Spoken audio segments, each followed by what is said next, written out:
Seri 10 Bukek Xiansu. Jodoh Raja Wali. Cerita, Ho Ping Hu. Audiobook, novel silat. Bab 23. Molly, kalau engkau mempermainkan aku sekali ini, demi Tuhan, aku tentu akan membunuhmu. Hihihihi, kau kira aku wanita macam apa mudah saja kau bunuh? Pula, perlu apa aku main-main denganmu kalau aku benar-benar Chin? Suka kepadamu? Kalau begitu, katakan siapa kakek itu dan di mana tempat tinggalnya? Nanti dulu, jangan mau enaknya saja. Sudah kukatakan bahwa aku suka sekali kepadamu, Tek Hoat. Engkaulah satu-satunya pria yang cocok berada di sampingku, sebagai apapun, pendeknya, sebagai sahabat. Karena itu, tidak mungkin aku memberitahu kepadamu lalu engkau pergi meninggalkan aku begitu saja. Kalau kau mau berbaik denganku, mau melakukan apa yang kuminta, aku akan mengantarmu ke tempat kakek itu dan aku akan membantumu mencari sampai kita dapat menemukan kembali Putri Shanti Dewi. Bagaimana? Tek Hoat mengerutkan alisnya, berpikir-pikir. Dia tidak mungkin dapat memaksa wanita ini untuk mengaku. Andai kata dia dapat mengalahkan Mao Xiao Moli sekalipun, agaknya wanita seperti dia itu tidak akan mau mengaku biar dibunuh sekalipun. Lebih menguntungkan berbaik dengan orang seperti ini daripada memusuhinya, apalagi dia memang amat membutuhkan petunjuknya agar dapat menemukan kembali Shanti Dewi yang hilang. Baiklah, Molly, akan tetapi engkau pun tahu bahwa orang macam aku tidak akan menuruti permintaanmu begitu saja kalau permintaan itu tidak cocok dengan rasa hatiku. Seperti juga engkau, aku pun tidak takut mati. Kita bersahabat, cukup sekian saja, jangan mengharapkan yang bukan-bukan. Mao Xiao Moli adalah seorang wanita yang sudah banyak mengenal pria, sudah memiliki banyak sekali pengalaman, maka jawaban ini tidak mengecilkan hatinya. Dia maklum bahwa dalam hubungan antara pria dan wanita, yang terpenting adalah keakraban lebih dulu, karena dari keakraban ini mudah sekali berubah menjadi cinta. Pendekatan antara minyak dengan api memang tidak begitu saja menimbulkan kebakaran, akan tetapi setidaknya membuka kesempatan besar sekali untuk terjadinya kebakaran itu, dan dengan pengalamannya, dengan kecantikannya dan tubuhnya yang masih padat dan nampak muda, dia akan dengan mudah menimbulkan kebakaran itu. Baiklah, Tek Hoat. Dan langkah pertama setelah kita menjadi sahabat adalah agar engkau jangan menyebutku Molly, iblis betina, lagi. Betapa tidak enaknya mendengar sebutan itu dari mulut seorang sahabat. Namaku adalah Lau Hongkui. Nama yang indah sekali, bukan? Memang mendiang orang tuaku pandai memilih nama untuk anaknya. Nah, mulai sekarang kau sebut saja namaku seperti aku menyebut namamu. Tentu saja hal semacam itu tidak terlalu dipedulikan benar oleh Tek Hoat. Baiklah, Hongkui. Dan mari kita melanjutkan perjalanan. Mao Xiao Moli tersenyum manis, sepasang matanya bersinar-sinar penuh kegembiraan mendengar namanya disebut oleh Tek Hoat. Mari, Tek Hoat, mari kita datangi kakek itu. Kedua orang itu melanjutkan perjalanan, jalan berendeng dan kalau dilihat dari jauh memang mereka itu serasi sekali. Yang pria tampan gagah, yang wanita cantik manis. Hanya kalau dilihat dari dekat dengan penuh perhatian baru dapat diketahui bahwa yang wanita jauh lebih tua dan memang banyak berbeda usia mereka. Tek Hoat berusia kurang lebih 23 tahun, sedang Lau Hongkui, siluman kucing itu, sedikitnya berusia 35 tahun. Mereka melakukan perjalanan menuju ke timur, menuju ke pantai Teluk Pohai. Setelah berhasil memperoleh ramuan obat seperti yang dipesan oleh Sai Chu Kaiyong untuk mengobati kakaknya, Qian Bu dan Xiao Hong dengan cepat meninggalkan kota kecil di perbatasan Hopei sebelah barat itu untuk kembali ke puncak nelayan di pegunungan Tai Hang San, yaitu tempat tinggal Sai Chu Kaiyong. Obat yang dicarinya itu agak sukar sehingga mereka berdua telah melewati beberapa buah kota, barulah dapat membeli di toko obat dalam kota di perbatasan itu, setelah melakukan perjalanan 2 hari. Maka kini, khawatir kalau ditunggu-tunggu oleh Sai Chu Kaiyong, 2 orang muda itu bergegas pulang. Dalam perjalanan ini, Qian Bu mencoba ilmu kepandaian berlari cepat dari pengemis muda yang kini telah berpakaian biasa itu, dan dengan kagum dia mendapatkan kenyataan bahwa Xiao Hong benar-benar merupakan seorang pemuda remaja yang memiliki dasar ilmu kepandaian tinggi yang hanya perlu dimatangkan saja. Ketika mereka melewati jalan sunyi dan berbatu-batu di luar sebuah dusun, ditimpa terik matahari lewat tengah hari yang masih bersinar sepenuh kekuatannya, tiba-tiba pada suatu tikungan jalan Xiao Hong berseru. Ada orang berkelahi. Qian Bu juga sudah melihatnya. Agak jauh di depan, dia melihat dua orang sedang berkelahi dan dari jauh sudah dapat dilihat bahwa dua orang yang sedang berkelahi itu keduanya menggunakan ilmu silat yang cukup hebat. Dan di tepi jalan nampak rebah seorang laki-laki yang bergerak-gerak lemah. Xiao Hong, jangan sembarangan mencampuri urusan mereka sebelum kita mengetahui duduk persoalan, bisik Qian Bu dan Xiao Hong mengangguk. Setelah mereka tiba di tempat itu, Xiao Hong melihat bahwa yang rebah itu adalah seorang laki-laki tua yang gagah kelihatannya, dan agaknya dia itu telah terluka. Dia menggigit bibir dan menahan rasa nyeri, akan tetapi tidak pernah terdengar keluhan dari mulutnya. Ketika dia melihat mereka yang berkelahi, Xiao Hong terkejut karena dia mengenal bekas teman seperjalanannya, yaitu Kang Sui, si pemuda royal yang menjadi pengawal dari Gubernur Honan. Adapun yang menjadi lawan Kang Sui adalah seorang gadis cantik berbaju hijau yang hidungnya mancung. Xiao Hong tertarik sekali. Dia maklum betapa lihainya Kang Sui karena dia pernah bertanding dengan pemuda kaya raya itu di atas panggung Luitai ketika diadakan sayembara pemilihan pengawal oleh Gubernur Honan dan dia harus mengakui keunggulan Kang Sui. Akan tetapi kini, Kang Sui seperti terdesak oleh wanita baju hijau yang amat lihai itu. Qian Bu juga memandang dengan tertarik dan kagum. Dia mengenal gadis baju hijau yang hidungnya mancung itu. Pernah dia bertemu dengan wanita ini di dalam restoran. Bahkan wanita ini pernah menjamu para tamu dan membayar harga makanan dan minuman mereka, termasuk dia. Dan kemudian muncul seorang pemuda yang kulitnya putih, matanya agak biru dan rambutnya coklat yang diakui sebagai suheng oleh wanita hijau itu dan mereka berdua kemudian terluka dan pingsan oleh jarum-jarum beracun dari Hun Cui yang dilepas oleh Boan Wang Wei. Benar, dia mengenal wanita itu dan kini diam-diam dia memperhatikan betapa Kang Sui repot juga menghadapi wanita baju hijau yang gerakannya amat cepat dan aneh itu, mengandung gerakan liar yang tidak dia kenal. Entah dari cabang persilatan apakah ilmu silat yang dimainkan oleh wanita baju hijau ini. Melihat Kang Sui terdesak dan gerakan pemuda tampan itu agak kaku, Qian Bu menarik napas panjang. Dia tahu bahwa pemuda tampan itu masih menderita luka akibat bentrok dengan dia ketika mereka memperebutkan Pangeran Yonghua di Gubernuran Honan. Beberapa kali Kang Sui terdesak dan terhuyung sambil menyeringai tanda bahwa dia merasa nyeri di dalam tubuhnya.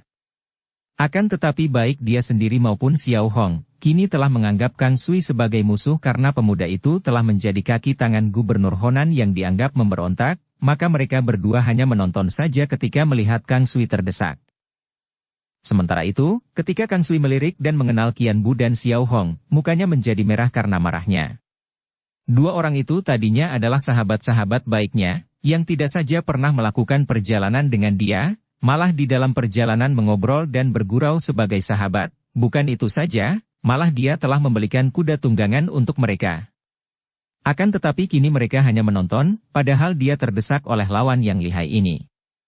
Hatinya terasa mendongkol bukan main dan kemarahannya memuncak, maka dia lalu mengeluarkan suara melengking nyaring, tubuhnya meloncat dan menerjang ke arah lawan dengan pukulan tangan kanan yang dimiringkan. Melihat serangan dahsyat ini, Qian Bu terkejut. Dia mengenal pukulan sakti, maka karena dia mengkhawatirkan keselamatan gadis baju hijau itu, dia berseru. Awas! Namun terlambat sudah. Pukulan itu datang dengan dahsyatnya dan tidak mungkin dapat dielakkan lagi, kecuali ditangkis. Dan wanita baju hijau itu pun agaknya tidak takut menghadapi pukulan itu. Dia mengangkat lengannya menangkis sambil mengerahkan seluruh tenaganya, apalagi karena mendengar seruan Qian Bu. Des! Hebat sekali pertemuan antara dua lengan yang mengandung tenaga sinkang dahsyat itu. Akibatnya, tubuh Kang Sui terpelanting dan dia terbanting jatuh berdebuk, sedangkan kedua kaki gadis baju hijau itu ambles ke dalam tanah sampai setengah lutut dalamnya. Sambil menyeringai, gadis berbaju hijau itu menarik kedua kakinya dari dalam tanah dan menggoyangkan lengan kanannya yang beradu dengan lengan lawan tadi karena terasa ngilu dan panas. Bret! Kagetnya bukan main melihat betapa lengan bajunya sebatas siku terlepas dan ternyata lengan baju itu robek dan putus seperti digunting dan copot dari lengannya. Dia cepat memeriksa lengannya dan di bagian lengan yang tadi bertemu dengan lengan lawan nampak terluka melintang dan mengucurkan darah, kulitnya robek seperti terkena bacokan pedang atau golok. Bukan main kaget dan herannya. Dia tahu jelas bahwa lawannya itu tadi ketika memukul tidak mempergunakan senjata apapun, akan tetapi lengannya yang dipakai menangkis terluka, bahkan lengan bajunya terobek. Memang jarang sekali orang menyaksikan ilmu seperti yang dipergunakan oleh Kang Sui tadi. Dia sendiri pun jarang mempergunakannya, bahkan ketika dia bertanding di atas panggung Luitai, dia tidak mau mempergunakannya. Itulah ilmu pukulan sakti Kiam Tu Sin Chiang, tangan sakti pedang dan golok, biarpun dia belum melatihnya secara sempurna dan belum menguasai sepenuhnya, namun sudah demikian lihai dan berbahaya. Wanita baju hijau itu menjadi marah sekali. Lawannya telah menurunkan tangan kejam, maka dia cepat menghadapi Kang Sui yang sudah bangkit berdiri lagi. Dengan sepasang mata mengeluarkan sinar berapi, wanita baju hijau itu kini menggosok-gosokkan kedua telapak tangannya, lalu kedua tangan digerak-gerakkan dengan lingkaran-lingkaran di depan dadanya. Kang Sui yang melihat betapa pukulannya tadi telah berhasil melukai lengan lawan, biarpun tangkisan itu membuat dia terbanting keras, kini memandang rendah kepada lawannya. Sambil mengeluarkan lengking panjang lagi, dia hendak mengulangi pukulan sakti Kiam Tu Sin Chiang dan menerjang dengan dahsyatnya. Gadis berbaju hijau itu menyambutnya dengan dorongan kedua tangan yang terbuka jari-jarinya. Qian Bu terkejut bukan main. Dia mengenal pukulan hebat dari gadis berbaju hijau itu, karena dia pernah melihat Su Heng dari si nona baju hijau itu dahulu di restoran juga mempergunakan pukulan dahsyat ini terhadap para lawannya. Maklumlah dia bahwa Kang Sui yang tidak menduga apa-apa itu terancam bahaya maut. Dia tidak begitu suka kepada pemuda tampan yang banyak lagar ini biarpun pemuda itu telah bersikap baik sekali kepadanya, akan tetapi tentu saja dia pun tidak ingin melihat Kang Sui terkena hantaman yang demikian ampuh dan kejamnya, maka dari tempat dia berdiri, dia lalu mendorong dengan pukulan jarak jauh untuk membuyarkan tenaga serangan gadis baju hijau terhadap Kang Sui. Hebat bukan main pukulan jarak jauh yang dilakukan oleh Qian Bu. Kedua orang yang sedang saling adu tenaga ini merasa seperti tertahan oleh kekuatan dahsyat yang tak tampak, yang membuat tenaga mereka seperti tersedot lenyap. Oleh karena itu, ketika kedua tangan mereka bertemu, kekuatan mereka tidak sepenuhnya lagi. Plak! Biarpun tenaga gadis berbaju hijau dan Kang Sui hanya tinggal beberapa bagian saja karena telah dibuyarkan oleh tenaga Sin Kang yang didorongkan oleh Qian Bu, namun akibatnya masih parah bagi Kang Sui yang sudah terluka. Dia terjengkang dan terbanting, bergulingan dan rebah pingsan. Mukanya kelihatan biru seperti orang kedinginan. Melihat Kang Sui roboh seperti orang mati, Xiao Hong tiba-tiba menjadi marah.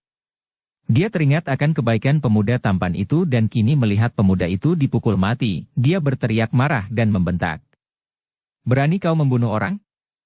Akan tetapi sebelum serangannya disambut oleh gadis berbaju hijau yang kelihatan sedang mengumpulkan kekuatan karena benturan tenaga dengan Kang Sui tadi membuat dia terengah sedikit, dari samping muncul seorang laki-laki bermata kebiruan dan berkulit agak putih, gerakannya tangkas ketika dia menangkis pukulan Xiao Hong yang ditujukan kepada gadis baju hijau tadi.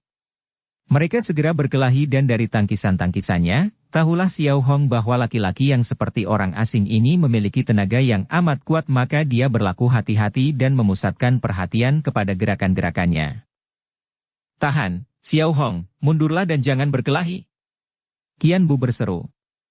Mendengar ini, Xiao Hong lalu meloncat mundur dan cepat dia menghampiri Kang Sui yang masih menggeletak dengan muka biru. Melihat Qian Bu, gadis baju hijau dan laki-laki asing itu segera mengenalnya dan cepat mereka berdua menjura. Kiranya Taiyap yang berada di sini. Gadis baju hijau itu berkata dan sikapnya agak canggung dan gugup. Mengapa Jiwi berkelahi dengan dia? Qian Bu bertanya sambil memandang tajam, tanpa menoleh kepada Xiao Hong yang sudah memondong tubuh Kang Sui. Xiao Hong merasa kasihan sekali melihat Kang Sui rebah seperti mati, mukanya menjadi biru pucat. Akan tetapi ketika dia mendapat kenyataan bahwa Kang Sui masih bernapas, sungguh pun napas yang Senin Kemis, dia lalu memondongnya dan membawanya ke tempat teduh di bawah sebatang pohon besar, agak jauh dari tempat perkelahian itu. Dia tidak lagi mendengarkan apa yang sedang diperbincangkan oleh Qian Bu dan dua orang itu.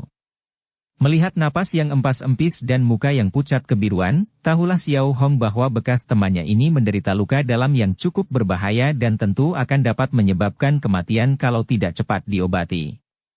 Sebagai murid terkasih dari Sai Chu Kayong si ahli obat, tentu saja Xiao Hong juga mempelajari ilmu pengobatan dan terutama sekali ilmu mengobati luka-luka bekas pukulan, baik luka luar maupun luka dalam. Tahulah dia bahwa tanpa bantuan dari luar, Kang Sui terancam bahaya maut karena dalam keadaan setengah pingsan itu tentu saja Kang Sui tidak dapat menyalurkan Sin Kang untuk mengobati lukanya. Tanpa ragu-ragu lagi dan tanpa mempedulikan Qian Bu yang kelihatan masih bercakap-cakap dengan dua orang itu, Xiao Hong lalu membuka kancing baju Kang Sui. Dia melihat betapa di balik baju itu terdapat pula baju dalam. Pikirnya. Dasar pemuda royal dan banyak lagak. Pakaian saja sampai berangkap-rangkap dan pakaian dalamnya menutupi tubuh dari leher ke bawah. Karena melihat bahwa baju dalam itu tidak dapat dibuka semua, hanya terdapat kancing kecil di bagian pembukaan yang menyerong ke pundak, dia membuka dua buah kancing itu, lalu tangan kanannya menyusup ke dalam untuk meraba dada mendekati ulu hati Kang Sui agar dia dapat menyalurkan Sin Kang melalui telapak tangannya dan membantu pemuda tampan itu mengobati luka di dalam dadanya yang agaknya tergoncang oleh pertemuan tenaga dahsyat tadi. Dia menahan seruannya dan seperti orang menyentuh api, tangannya yang menyusup di balik pakaian dalam Kang Sui itu ditariknya keluar, lalu dia memandang wajah yang pingsan kebiruan itu dengan bengong terlongong. Wajah yang amat tampan, terlalu tampan malah. Dia bengong seperti tidak percaya akan apa yang dialaminya. Setelah meragu sejenak dia kembali memasukkan tangannya untuk meyakinkan dirinya bahwa apa yang dialaminya bukan dalam mimpi. Kembali tangannya dicabut keluar dan seluruh mukanya dari bawah rambut kepala sampai leher menjadi merah sekali. Tidak salah lagi. Tangannya yang menyusup tadi memang meraba sesuatu yang aneh. Dia menoleh dan melihat betapa Qian Bu masih bicara dengan tegang bersama 4 orang. Entah dari mana datangnya dan kapan, di situ kini telah terdapat 2 orang laki-laki muda lain lagi dan mereka semua kelihatan bercakap-cakap dengan sikap tegang. Aneh, dia berbisik dan kembali dia menatap wajah Kang Sui yang tampan. Kalau tidak cepat kutolong, dia bisa tewas. Akan tetapi dia, tidak boleh aku menjamahnya. Tapi dia bisa mati. Terjadi perang hebat di dalam hati pemuda remaja ini. Akan tetapi, melihat wajah yang pucat kebiruan itu, napas yang tersendat-sendat, Xiao Hong makin khawatir dan semua perasaan lain disapu bersih oleh rasa khawatir ini, maka dia memutuskan untuk cepat menolong Kang Sui dan membuktikan dugaannya. Dia membukai semua kancing, lalu menarik baju dalam itu ke bawah sehingga terobek sedikit dan dia memejamkan mata dan membuang muka ketika melihat 2 buah bukit tersembul keluar dan nampaklah dada putih yang dihias 2 bukit dada itu. Kedua tangannya menggigil, akan tetapi cepat Xiao Hong menutupkan kembali baju dalam itu, menutupi dada dan juga menutupi tangan kanannya yang menempel di dada itu, tepat di tengah-tengah di antara 2 buah bukit dada yang ranum. Dengan jantung berdebar Xiao Hong mengerahkan Sin Kangnya namun tetap saja seluruh tubuhnya panas dingin dan agak menggigil biarpun dia sudah menenteramkan hatinya. Tolol kau. Dia memaki diri sendiri dalam hatinya. Biar dia perempuan, laki-laki atau banci, peduli apa kau? Yang penting adalah mengobatinya agar dia terbebas dari cengkeraman maut, jangan memikirkan dada yang indah itu. Akan tetapi, suara hatinya berhenti pada kalimat, dada yang indah itu, dan terus saja dada yang putih dengan sepasang bukit yang bentuknya indah itu terbayang di depan matanya, walaupun dia telah memejamkan kedua matanya. Mulailah Xiao Hong mengobati Kang Sui sambil memejamkan matanya dan memerangi sendiri ketegangan hatinya yang timbul ketika dia memperoleh kenyataan bahwa Kang Sui adalah seorang darah muda. Sementara itu, Qian Bu sedang sibuk melerai orang-orang yang sedang ngotot dan hendak saling serang. Siapakah 2 orang pemuda yang baru datang itu? Mereka ini bukan lain adalah Cao Kok Tiong dan Cao Kok Han, 2 orang putra dari Jenderal Cao Liang. Sedangkan laki-laki gagah yang rebah terluka tadi adalah Jenderal Cao Liang sendiri. Seperti telah diceritakan di bagian depan dari cerita ini, Jenderal Cao Liang bersama 2 orang putranya ini telah kehilangan seluruh keluarga mereka ketika keluarga mereka itu bersama harta benda mereka diculik dan dicuri orang tanpa mereka ketahui dengan pasti siapa yang melakukannya. Hanya akhirnya mereka yakin bahwa yang memusuhi mereka tentulah keluarga Pulau Es, yaitu putra-putra dari Sumahan yang mereka duga tentulah diperalat oleh Kaisar untuk menyingkirkan atau membasmi mereka mengingat bahwa ayah mereka itu adalah mantu Kaisar.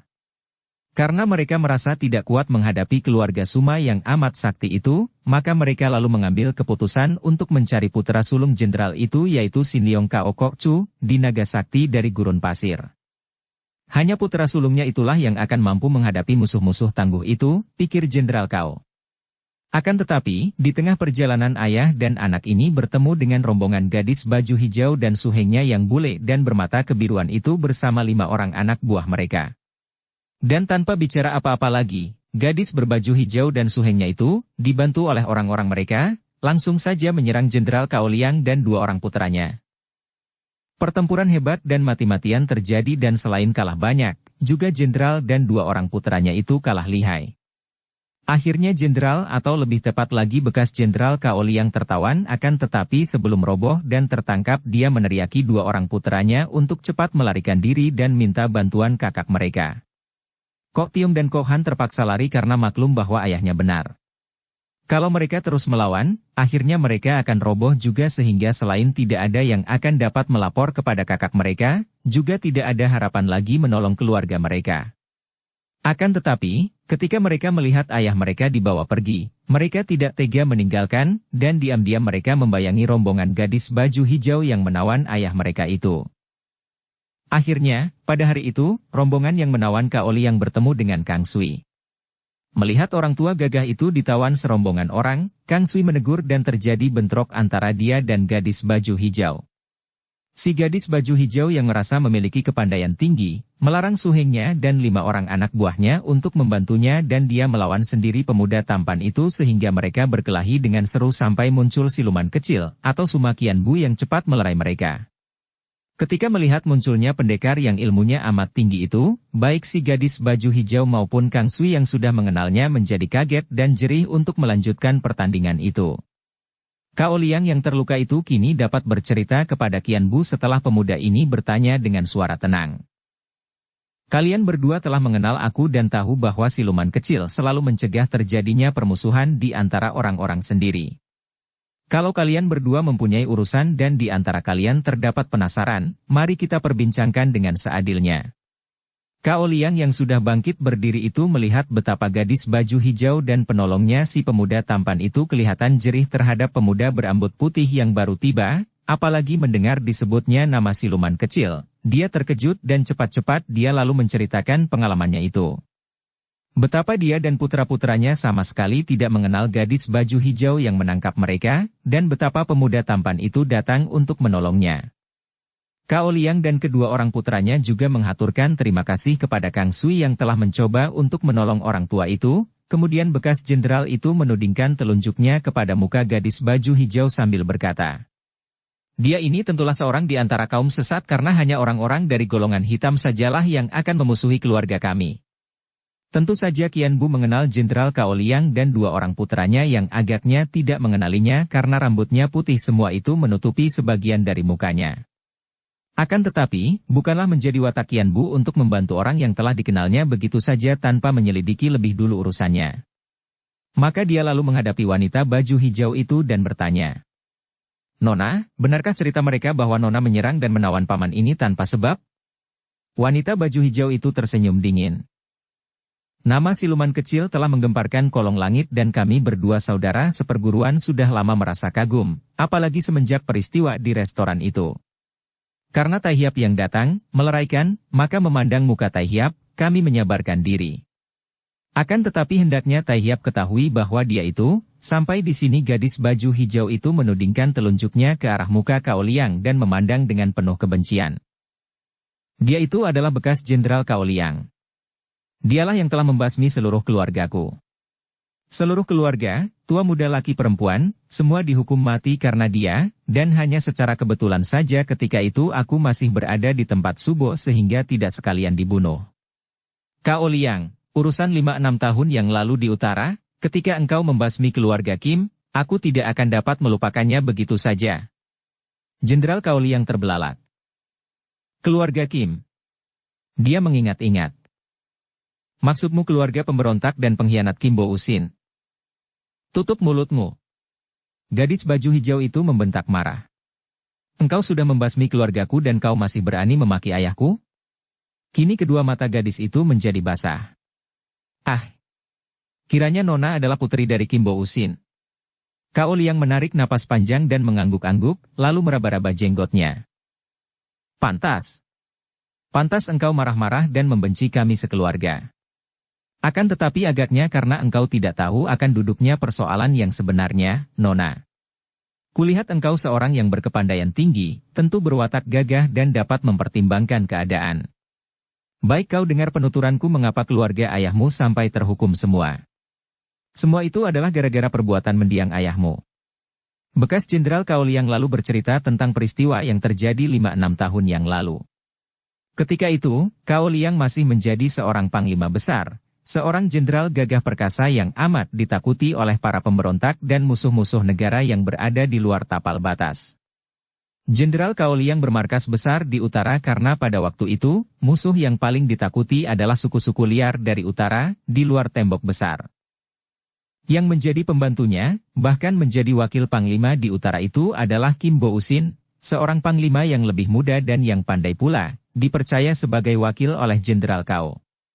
Akan tetapi, seperti banyak di antara para pembesar, Panglima Kim Bo Usin dapat dibujuk oleh dua orang pangeran yang merencanakan pemberontakan, yaitu Pangeran Liong Bin Ong dan Pangeran Liong Kai Ong. Panglima Kim Bo Usin dijanjikan kedudukan tertinggi oleh dua orang pangeran yang memberontak itu sehingga dia tertarik dan memberontaklah panglima ini, berusaha menguasai bala tentara yang berada di bawah kekuasaannya di utara, baca cerita sepasang Raja Wali. Usahanya itu ternyata gagal sama sekali, dan tentu saja sebagai seorang pemberontak, dia sekeluarganya dijatuhi hukuman mati. Demikianlah. Jenderal Cao Liang mengakhiri penuturannya secara singkat itu. Keluargamu terbasmi karena gara-gara pengkhianatan ayahmu terhadap kerajaan, Nona. Tidak ada permusuhan pribadi antara kami dan ayahmu. Ayahmu terkena bujukan Pangeran Liong Kai Ong dan Pangeran Liong Bin Ong. Dua orang pangeran hianat itulah yang menjadi biang keladi pemberontakan dan penyelewengan ayahmu. Orang Shikao. Kalau engkau tidak berhenti memaki ayahku, terpaksa aku akan menghancurkan mulutmu. Tiba-tiba pemuda berkulit putih dan bermata kebiruan itu melangkah maju dan mengepal tinju mengancam Cao Liang. Dua orang putra bekas jenderal itu cepat maju untuk melawan. Qian Bu melerai dan menyuruh kedua pihak mundur. Cao Liang kini memandang pemuda asing itu dengan alis berkerut. Orang asing, apakah maksudmu? Tanyanya. Cao Liang, engkau tadi memaki ayahku. Pangeran Liong Bin Ong adalah ayah kandungku. Ibuku adalah seorang putri Mongol yang berdarah orang kulit putih. Dengarlah, orang Shikao. Aku dan sumaku ini menyadari akan kesalahan orang-orang tua kami yang melakukan pemberontakan terhadap kerajaan, maka kami tidak akan mengulang kesalahan mereka. Akan tetapi, sebagai anak-anak yang berbakti, kami harus membalaskan kematian keluarga kami itu kepada yang bersangkutan. Karena hancurnya keluarga Kim Sumo ini adalah karena engkau, maka Sumo hendak membalaskan dendam keluarganya kepadamu. Mendengar bahwa pemuda asing ini adalah putra mendiang pemberontak Liong Bin Ong, semua orang tercengang. Sungguh aneh dan luar biasa. Mengapa anak-anak mereka juga dapat menjadi saudara-saudara seperguruan? Cao Liang berseru heran. Cao Liang, dalih apapun yang kau kemukakan, tetap saja kuanggap bahwa engkau menjadi biang keladi terbasminya keluargaku, oleh karena itu aku harus membalas kepadamu. Gadis baju hijau itu berseru. Aku Kim Chuyen bersumpah takkan mau sudah sebelum musuh besar keluargaku dapat terbasmi pula. Sepasang matanya memandang penuh kebencian kepada Cao Liang dan dua orang putranya itu yang sudah siap lagi untuk menghadapi terjangan wanita yang menjadi berbahaya karena sakit hati itu. Dan mengingat bahwa engkau dahulu pun merupakan musuh dari mendiang ayahku, maka aku akan selalu membantu Sumo menghadapi engkau dan keluargamu, orang Shikao, si pemuda asing berseru. Aku Liong Tekfi juga sudah bersumpah akan membasmi musuh-musuh orang tuaku. Melihat kedua pihak sudah mau bergerak saling serang lagi, Qian Bu cepat melangkah maju dan membentak. Cukup. Selagi aku berada di sini, aku tidak akan membiarkan pertempuran lagi. Aku tidak membantu siapapun juga, akan tetapi aku akan menghadapi siapa saja yang hendak memamerkan kepandaian, bentaknya keras dan sikapnya menyeramkan sehingga Kim Chuyen dan Liong Tekfi yang berkepandaian tinggi itu menjadi gentar. Mereka bukan penakut, akan tetapi mereka merasa segan untuk melanggar larangan siluman kecil yang selain hebat kepandaiannya, juga pernah menolong mereka. Juga, nama siluman kecil sudah cukup membuat mereka tunduk dan mengalah. Kim Chuyen menjura kepada Qian Bu. Baiklah, Tai Hiap. Memandang muka Tai Hiap dan nama siluman kecil, biarlah kami mengalah dan tidak akan menggunakan kekerasan di depan Tai Hiap. Lalu dia menoleh kepada bekas jenderal itu. Akan tetapi, orang-orang Shikao, ingatlah bahwa selama aku Kim Chuyan masih hidup, jiwa kalian selalu akan dibayangi oleh pembalasanku. Leong Suheng, mari kita pergi. Dua orang itu lalu melangkah pergi diikuti oleh 5 orang anak buahnya, berjalan cepat tanpa menoleh lagi. Jenderal Cao Liang mengelus jenggotnya dan berkata seperti kepada diri sendiri namun cukup jelas terdengar oleh orang lain yang berada di situ. Kekerasan, kekerasan, dalam bentuk apapun juga, tentu mendatangkan kekerasan yang lain lagi, sebab akibat, balas-membalas tiada berkeputusan seperti lingkaran setan. Betapa menyedihkan. Aduh. Qian Bu dan 3 orang ayah dan anak itu terkejut dan cepat menengok ke arah datangnya suara itu. Qian Bu melihat Xiao Hong terlempar dan roboh terbanting, pingsan. Sedangkan Kang Sui lari pergi dari bawah pohon sambil menangis terisak-isak, sebentar saja lenyap di antara pohon-pohon. Qian Bu terkejut dan heran. Bukankah tadi Xiao Hong memondong tubuh Kang Sui yang terluka parah itu ke bawah pohon dan mengobatinya? Apa yang terjadi? Mengapa kini Xiao Hong terpukul sampai pingsan dan mengapa pula pemuda tampan yang kaya raya itu melarikan diri sambil menangis terisak-isak seperti itu? Qian Bu cepat meloncat dan berlutut memeriksa Xiao Hong. Tidak terluka parah dan dengan beberapa kali pijatan di kedua pundaknya dan tengkuknya, pemuda remaja itu telah siuman kembali. Begitu siuman, Xiao Hong bangkit duduk, matanya memandang ke kanan kiri mencari-cari. Kau mencari siapa? Qian Bu bertanya. Dia? Mana dia? Xiao Hong bertanya. Kang Sui. Dia telah lari dan anehnya, dia lari sambil menangis seperti anak kecil. Xiao Hong, apakah yang telah terjadi?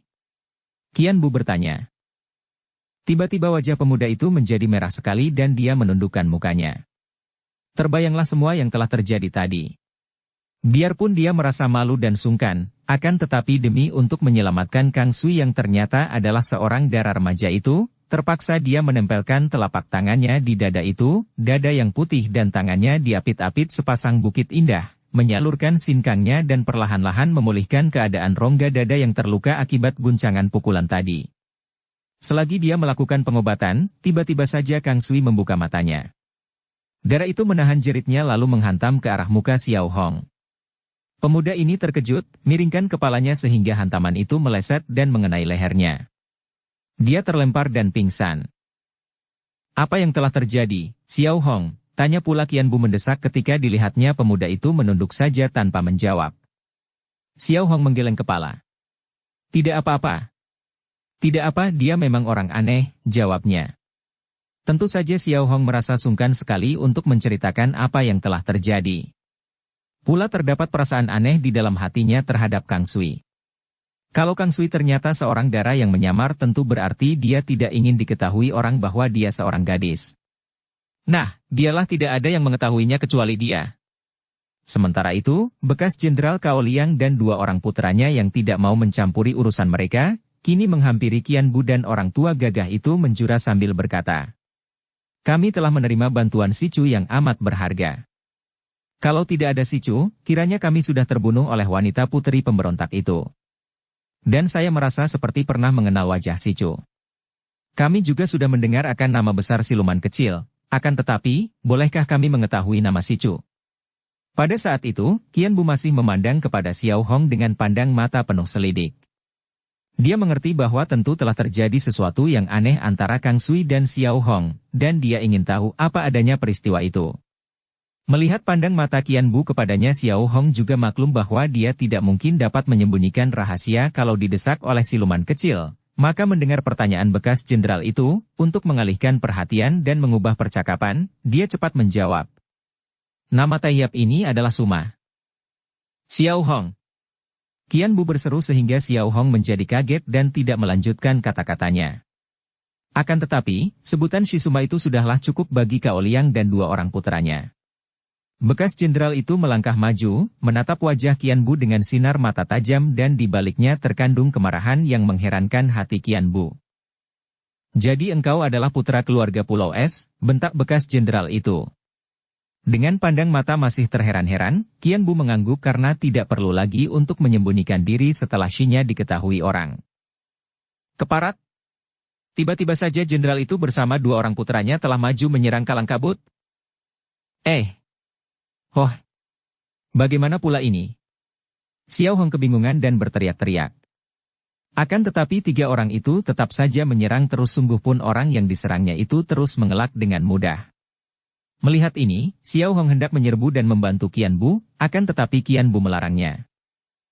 Mundurlah kau, Xiao Hong. Paman dan saudara-saudara kau, hentikan serangan kalian. Ketahuilah bahwa aku bukan orang yang menculik keluarga kau maupun mencuri harta benda keluarga kalian. Mendengar ini, Jenderal Cao dan dua orang puteranya menghentikan serangan, namun mereka masih memandang dengan penuh kecurigaan dan kemarahan. Apa maksudmu? Dan bagaimana kau bilang bahwa kau bukan orang yang melakukannya kalau kau mengetahui semua itu? Qian Bu menghela napas. Aku mendengar dari kakakku, Suma Qianli yang juga telah menceritakan betapa dia kalian serang Kalang Kabut seperti tadi. Jelas bahwa kami berdua kakak beradik difitnah orang sehingga engkau menyangka kami yang melakukan semua itu, Paman Cao Liang. Sungguh aneh, Paman Cao tentu sudah mengenal baik keadaan kami sekeluarga. Apakah Paman dapat percaya begitu mudahnya mendengar bahwa kami kakak beradik dari Pulau Es kini menjadi perampok dan penculik? Begitu rendahkah Paman memandang kami berdua? Wajah bekas jenderal itu menjadi merah. Dia menarik napas panjang dan menjawab. Kalau keadaan tidak seperti ini, tentu sampai mati pun kami tidak akan percaya. Akan tetapi, banyak bukti menunjukkan bahwa yang melakukan semua kekejian terhadap keluarga kami adalah orang-orang Shizuma. Dan mengingat bahwa kami tidak terpakai lagi oleh kerajaan, mengingat bahwa ayah kalian adalah mantu kaisar, maka besar kemungkinannya keluarga kalian yang dipergunakan oleh Sri Baginda atau mereka yang berkuasa untuk membasmi kami. Bukan sebagai penculik atau perampok, melainkan sebagai pengemban perintah atasan. Lalu diceritakanlah semua pengalaman yang menimpa dia sekeluarganya itu kepada Qian Bu, dari awal sampai saat itu mereka belum juga dapat menemukan keluarga mereka. Demikianlah, Sicu. Semua bukti menunjukkan bahwa keluarga Suma yang melakukan ini, dan sekarang Sicu bersikap seperti ini. Sungguh membuat kami meragu dan bingung. Katakanlah, demi keadilan, demi kegagahan dan demi nama baik pendekar super sakti majikan Pulau Es, katakanlah Suma Sicu, demi persahabatan antara keluarga kita, apakah kalian yang melakukan penculikan keluarga kami ataukah bukan? Melihat wajah yang pucat dan muram penuh kekhawatiran dan kedukaan itu, melihat pandang mata yang penuh harapan itu, Qian Bu merasa terharu dan dengan tegas dia menjawab. Bukan kami, demi kehormatan keluarga kami. Oh. Dan bekas jenderal itu menjatuhkan diri berlutut dan menutupi mukanya dengan kedua tangannya. Dua orang putranya cepat berlutut dan memegang lengan ayah mereka. Ayah. Kok Han mengeluh. Ayah, kuatkanlah perasaan ayah, kata Kok Tiong, dia sendiri menjadi pucat mukanya dan menahan air matanya. Hati siapa tidak akan menjadi gelisah memikirkan lenyapnya istrinya di antara keluarga itu, juga dua orang anaknya. Cao Liang menurunkan kedua tangannya. Pipinya basah akan tetapi dari kedua matanya tidak lagi ada air mata mengalir.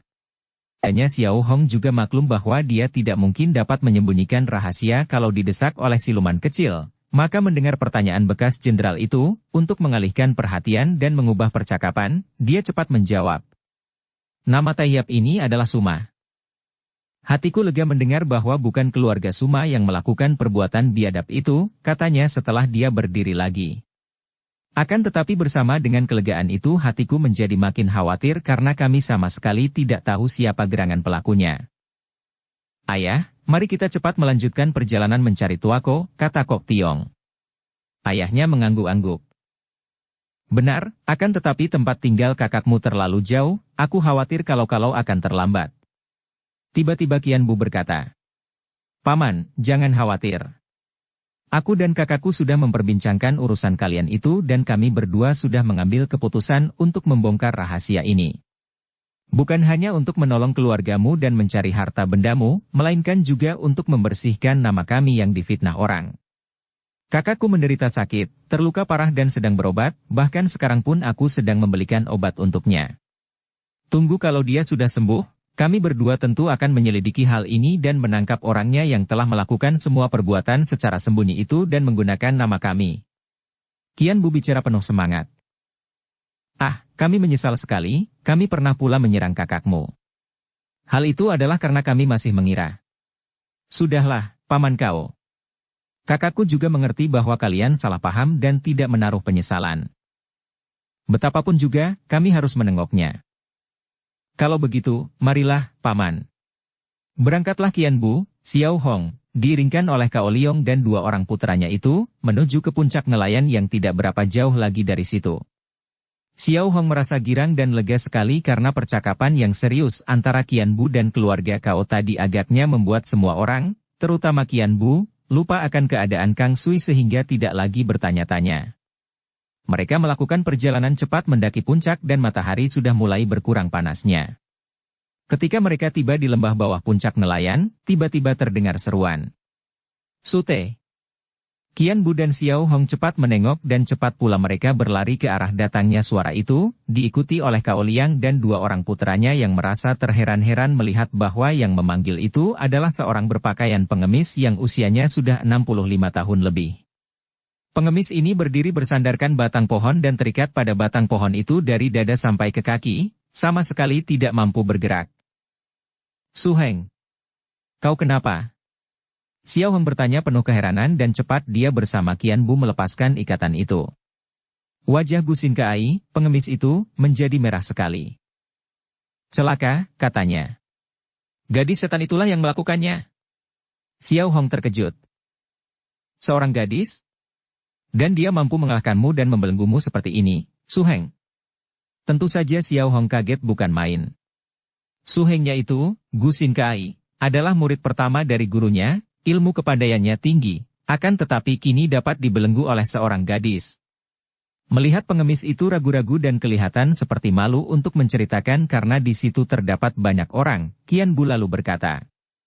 Gu Xingkai, harap kau tidak ragu-ragu untuk menceritakan semuanya.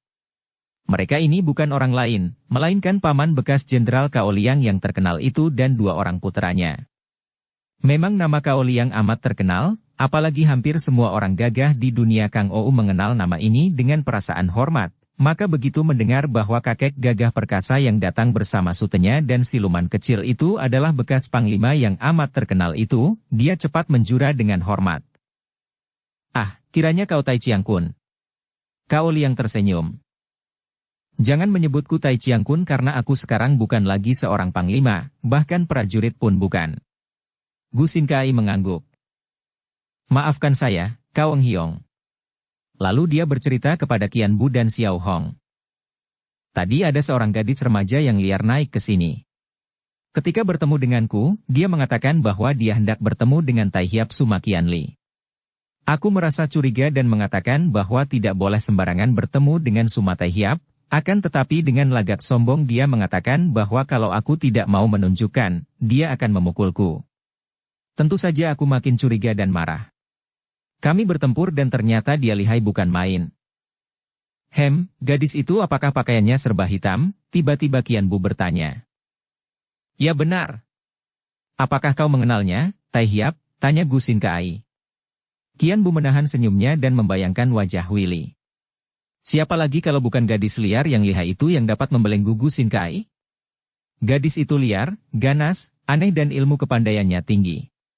Sukar diduga apa saja yang akan dilakukan oleh seorang dara seperti Willy. Mari kita cepat naik ke puncak, katanya tanpa menjawab pertanyaan Gu Xingkai tadi. Semua orang mengikutinya dan mereka mendaki puncak dengan cepat. Apa yang dikhawatirkan oleh Qian Bu memang benar terjadi. Ketika dia dan yang lain-lain tiba di depan pintu gerbang tempat tinggal Sai Chu Kaiong, mereka melihat keributan sedang terjadi di situ. Dari jauh sudah nampak dua orang sedang bertanding dengan serunya. Para pengemis yang menjadi anak buah Sai Chu Kaiong hanya mengurung dengan senjata di tangan, tidak berani turun tangan. Qian Bu maklum bahwa Sai Chu Kaiong adalah seorang tua yang angkuh dalam hal pertandingan, sama sekali tidak memperbolehkan anak buahnya melakukan pengeroyokan. Padahal dia terdesak hebat dalam perkelahian itu. Di dekat situ nampak Willy berdiri sambil meringis kesakitan memegangi lengan kanannya yang agaknya terluka. Pertempuran itu memang hebat sekali. Qian Bu menjadi bengong dan kagum. Lawan dari Sai Chu Kaiong adalah seorang wanita muda yang amat luar biasa gerakannya. Melihat betapa Sai Chu Kaiong sampai mempergunakan tongkatnya melawan wanita yang bertangan kosong itu, dan masih terdesak, Dapat diduga betapa lihainya wanita ini, wanita cantik yang pandang matanya tajam mencorong namun alisnya berkerut seperti orang sedang marah atau berduka. Qian Bu, Xiao Hong, Cao Liang dan dua orang putranya itu segera mengenal wanita itu. Cheng Cheng. Terdengar bekas jenderal itu menahan seruannya ketika dia mengenal mantunya. Qian Bu yang tadinya teringat bahwa wanita itulah yang disebut Subo oleh Willy. Mendengar disebutnya nama ini menjadi terkejut sekali dan kini dia pun teringatlah bahwa guru Willy itu adalah Cheng Cheng. Adapun Xiao Hong juga mengenal wanita perkasa itu ketika Cheng Cheng dan suaminya, Cao Kok-chu, berada di dalam restoran di mana Kok-chu membagi-bagikan masakan kepada para pengemis. Melihat bahwa wanita itu adalah Cheng Cheng, yang baru sekarang diingatnya, Qian Bu cepat meloncat ke depan dan berseru. Tahan. Kita berada di antara teman sendiri. Cheng Cheng menahan gerakannya dan kini dia berdiri tegak. Sepasang matanya mencorong memandang ke arah pemuda berambut putih yang berdiri di depannya. Sejenak mereka berpandangan dengan sinar tajam penuh selidik, kemudian terdengar Qian Bu berkata lirih. Cheng Cheng, lupakah kau kepadaku? Aku Suma Qian Bu. Oh. Sepasang mata itu terbelalak, bibir itu tersenyum dan dia cepat menjura. Ah, kiranya paman, katanya agak gagap karena memang belum terbiasa olehnya menganggap pemuda dari Pulau Es ini sebagai pamannya. Cheng Cheng. Wanita itu terkejut dan menengok. Bukan main kagetnya ketika dia melihat bahwa ayah mertuanya berada di situ pula. Toaso. Kok Tiong dan Kok Han juga berseru. Ayah. Adik Tiong dan adik Han. Cheng Cheng cepat menghampiri dengan wajah berseri. Ayah di sini? Dia cepat memberi hormat. Cheng Cheng, kebetulan sekali kita bertemu di sini. Mana suamimu? Kami sedang hendak mencari kalian di utara. Kami sudah lama meninggalkan utara, ayah. Putramu tidak jauh dari sini dan kami. Ah, panjang ceritanya, ayah. Akan tetapi mengapa ayah dan kedua adik berada di sini? Bekas jenderal itu menarik napas panjang. Ceritanya juga panjang, nanti kuceritakan semua kepadamu. Dia menoleh ke arah Qian Bu. Cheng Cheng, sebaiknya urusanmu di sini dibereskan dulu. Apa yang terjadi dan kenapa kau berkelahi? Benar, Cheng Cheng, kenapa kau berkelahi dengan Paman Sai Chu Kaiong? Paman, apakah yang telah terjadi dan mengapa kalian berdua bertempur? Qian Bu juga bertanya. Ah, semua adalah gara-gara Willy yang bengal. Willy. Hayo kau ceritakan semua perbuatanmu yang mengakibatkan aku sampai bertempur dengan Lo Qianwei ini. Cheng Cheng berkata kepada Willy sambil menghampiri muridnya itu dan memeriksa luka di lengan muridnya, mengobatinya dan membalutnya dengan sapu tangan. Mulut yang indah bentuknya itu cemberut, matanya yang tajam menyambar ke kanan kiri, mengamati semua orang dan agak lama berhenti di wajah Qian Bu. Lalu dia berkata kepada Qian Bu. Kau sudah kubantu mendapatkan obat untuk kakakmu. Apakah engkau juga akan menyalahkan aku dan membantu tuan rumah yang galak ini? Dia menuding ke arah Sai Chu Kaiong. Qian Bu menahan senyumnya. Darah itu sebenarnya bukan kanak-kanak lagi, baik dilihat dari wajahnya yang cantik jelita maupun bentuk tubuhnya, akan tetapi sikapnya benar-benar seperti seorang anak kecil. Aku tidak menyalahkan siapa-siapa, kita berada di antara orang-orang sendiri, maka sebaiknya semua kesalahpahaman diselesaikan dengan damai.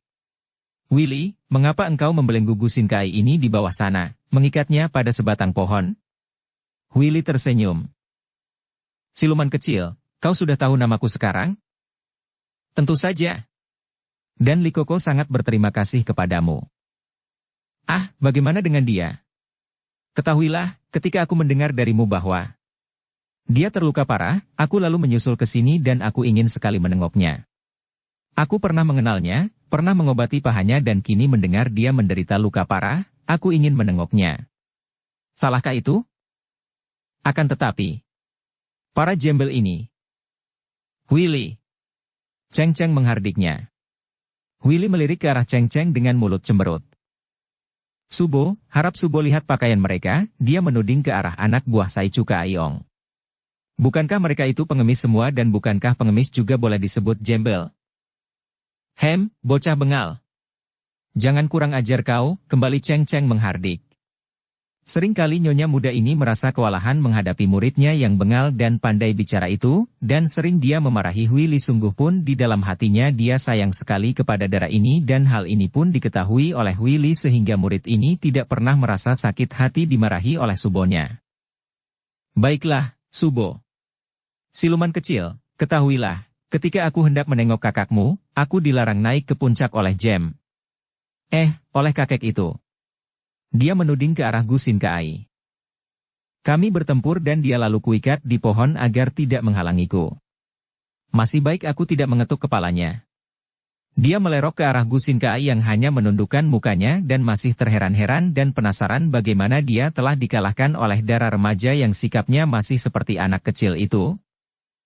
Kemudian, ketika tiba di depan pintu gerbang ini, muncul Jem. Kakek tua yang lihai ini. Aku kalah dan untung datang Subo yang membantuku setelah lenganku terluka oleh tongkat bututnya. Aku tadinya tidak tahu akan duduk perkaranya, akan tetapi melihat Hui Li terluka oleh Lo Cian Hui ini, tentu saja aku lalu membelanya. Paman, kata Cheng Cheng kepada Kian Bu sehingga Sai Chu Kaiong dan para murid serta anak buahnya terheran-heran mengapa nyonya muda itu menyebut paman kepada Kian Bu, padahal usia mereka sebaya.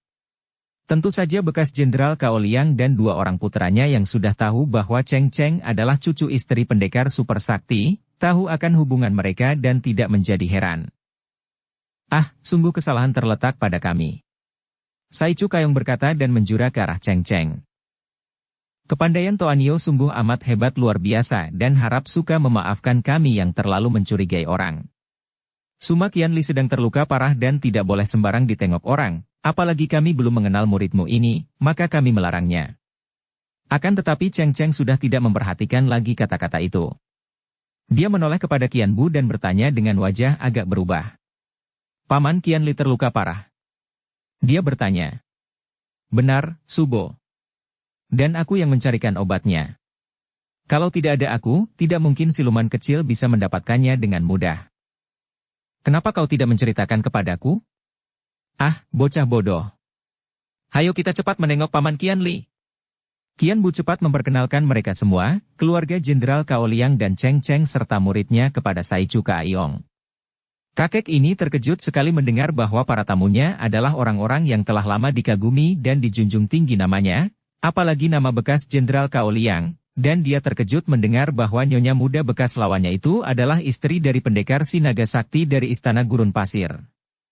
Dengan ramah dan penuh hormat dia lalu mempersilahkan mereka semua masuk dan mereka langsung mengunjungi Suma Kian Li yang masih rebah di atas pembaringan di dalam kamar.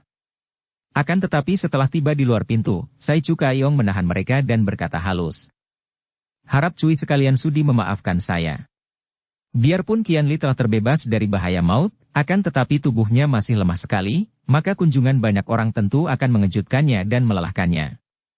Oleh karena itu, sebaiknya kunjungan dilakukan secara bertahap dan terpisah, dan sebaiknya kalau satu demi satu. Aku akan menengoknya lebih dulu. Hui Li sudah melangkah maju.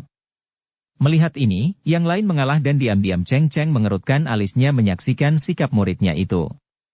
Akan tetapi di depan banyak orang, dia diam saja tidak mencegah dan pintu kamar itu dibuka oleh Sai Chu Kaiong yang membiarkan Hui Li menyelinap masuk. Hui Li melangkah perlahan mendekati pembaringan di mana Kian Li rebah terlentang dengan mata terpejam. Wajahnya yang tampan masih agak pucat dan tubuhnya agak kurus.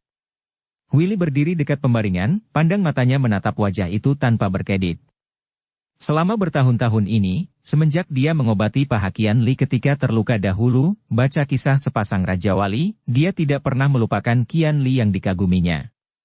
Kini, melihat pemuda itu, jantungnya berdebar aneh dan baru pertama kali ini selama hidupnya Hui Li yang keras hati itu merasa terharu dan hampir saja dia meneteskan air mata kalau dia tidak cepat-cepat memejamkan mata dan mengeraskan hati menekan perasaan. Ketika dia membuka kembali matanya, dia melihat bahwa Kian Li telah sadar dan menengok kepadanya, memandang kepadanya dengan mata terbelalak. Akan tetapi segera Kian Li tersenyum dan mengenalnya, bahkan sudah bangkit duduk. Kiranya engkau yang datang, Hui Li, kata Kian Li wajah gembira. Hui Li cepat duduk di atas bangku dekat pembaringan. Kau masih mengenal aku? Suaranya agak gemetar karena dia masih terharu. Tentu saja, apalagi karena adikku telah menceritakan betapa engkau yang membantunya mencari jamur pancawarna. Huili, beberapa tahun yang lalu engkau pernah menyelamatkan nyawaku ketika pahaku terluka oleh bibi gurumu, dan kini kembali engkau menyelamatkan nyawaku dengan bantuanmu mendapatkan jamur pancawarna. Sungguh aku berhutang budi kepadamu, Huili. Ah, siapa ingin bicara tentang budi? Mukamu pucat sekali, Qianli, tubuhmu kurus dan kau kelihatan lemah sekali. Sungguh keji sekali siluman kecil adikmu itu. Ingin aku mengetuk kepalanya karena dia berani memukulmu seperti ini. Qianli tersenyum dan matanya bersinar-sinar. Melihat dan mendengar kata-kata gadis ini benar-benar mendatangkan semangat dan gairah hidup, seolah-olah ada cahaya matahari cerah memasuki kamarnya dari jendela. Sudah cukup kau menghajarnya, Huili. Kasihanilah dia karena dia memukul aku tanpa disengaja. Kami berkelahi karena kami berdua dalam penyamaran dan tidak saling mengenal. Kau dari mana saja, Huili? Selama 5-6 tahun tidak berjumpa, engkau kini telah menjadi seorang gadis yang lihai dan sudah dewasa. Sepasang mata itu bersinar-sinar amat indahnya. Benarkah kau tidak melupakan aku? Aku telah banyak merantau, Qianli, sampai di gurun pasir, bahkan melintasi lautan bersama burung Garuda. Akan tetapi aku tidak pernah bertemu denganmu, dan baru secara kebetulan aku bertemu dengan siluman kecil yang ternyata adalah Qianbu, adikmu. Selama ini Qianli banyak menanggung penderitaan batin sehingga dia selalu murung dan kurang gembira. Baru sekarang dia merasa gembira sekali memandang dan bicara dengan gadis ini. Sungguh, luar biasa lucu dan menggembirakannya melihat gadis ini bicara, menyebut namanya dan nama adiknya begitu saja seolah-olah Huili merasa lebih tua, lebih pandai dan lebih segala-galanya. Akan tetapi di dalam semua itu terdapat kewajaran yang menyegarkan, sehingga orang tidak akan merasa tersinggung oleh sikapnya yang polos, wajar dan jujur sehingga agak kasar itu. Tidak ada bosannya mendengar Huili bercerita panjang lebar dengan gerakan kedua tangannya dan bibir itu bergerak-gerak dengan kenesnya, mata itu bersinar-sinar. Dari cerita ini Qianli mendengar bahwa Huili telah berguru kepada Cheng Cheng yang kini menjadi Nyonya Cao Kok Chu, tinggal di istana gurun pasir dan mempunyai seorang anak laki-laki yang telah lenyap. Subo dan Suhu sekarang mencari-carinya.